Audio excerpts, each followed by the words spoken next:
الحمد للہ رب العالمین والصلاة والسلام علی اشرف الانبیاء والمرسلین وعلی آلہ وصحبہ ومن تبعہم بإحسان الی یوم الدین اما بعد۔ محترم حضرات و خواتین، اللہ تبارک و تعالیٰ کا فضل و کرم ہے کہ اللہ تبارک و تعالیٰ رمضان کا یہ مہینہ جس میں ہم داخل ہو رہے ہیں، اس میں ہمارے لیے تراویح کی نماز ہے جو ان سال ہم لوگ اپنے گھروں میں ادا کرنے جا رہے ہیں۔ اس کے تعلق سے دو تین باتیں مجھے آپ کے سامنے کہنی ہیں۔ پہلی بات تو یہ کہ تراویح کی نماز اللہ کے نبی صلی اللہ علیہ وسلم پڑھتے تھے، بڑی لمبی لمبی نمازیں ہوتی تھیں، رکوع سجدہ، جیسے جتنا قیام ہوتا تھا اتنا رکوع ہوتا تھا۔ تو اب جب ہم اپنے گھروں میں پڑھ رہے ہیں تو کیسے گھروں میں پڑھیں، کون پڑھائے؟ تو جو گھر میں جو باپ ہے یا جو بڑا بھائی ہے یا بیٹا ہے وہ قرآن پڑھنا زیادہ جانتا ہے یا حافظ قرآن ہے یا نہیں ہے،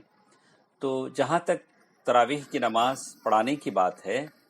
تو اگر حافظ ہیں تو ماشاءاللہ اچھی بات ہے، اگر نہیں ہیں تو پہلی بات تو یہ ہے کہ گھر کے صرف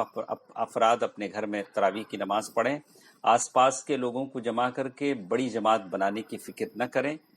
اور جتنا قرآن یاد ہے اتنا پڑھائیں۔ اگر چند ہی صورتیں یاد ہیں تو اسی کو بار بار ریپیٹ کریں، بار بار دہرا دیں، جیسے اللہ تبارک و تعالیٰ نے سورۃ المزمل آیت نمبر 20 میں کہا فَقْرَؤُوا مَا تَيَسَّرَ مِنَ الْقُرْآنِ، جتنا قرآن تم کو یاد ہے اسی میں سے پڑھ لو۔ لیکن سوال یہ ہے کہ اگر کسی کو قرآن یاد ہی نہیں ہے تو کیا وہ قرآن دیکھ کر پڑھ سکتا ہے؟ جہاں تک فرض نمازوں کی بات ہے تو فرض نمازوں میں تو منع ہے کہ آدمی قرآن دیکھ کر پڑھے، اس لیے کہ اس میں حرکت ہوتی ہے، الا ہے کہ اضطراری کیفیت ہو، بہت ہی مجبور ہو۔ لیکن نفل نماز کی جہاں تک بات آتی ہے تو آدمی قرآن دیکھ کر پڑھا سکتا ہے، امام قرآن دیکھ کر تراویح کی نماز پڑھا سکتا ہے، جیسے امام بخاری رحمہ اللہ نے حضرت عائشہ رضی اللہ تعالی عنہا کی اس بات کو نقل کیا ہے کہ وہ اپنے نوکر سے تراویح کی نماز پڑھواتی تھی اور وہ قرآن دیکھ کر پڑھتے تھے۔ تو جیسے ثابت ہے،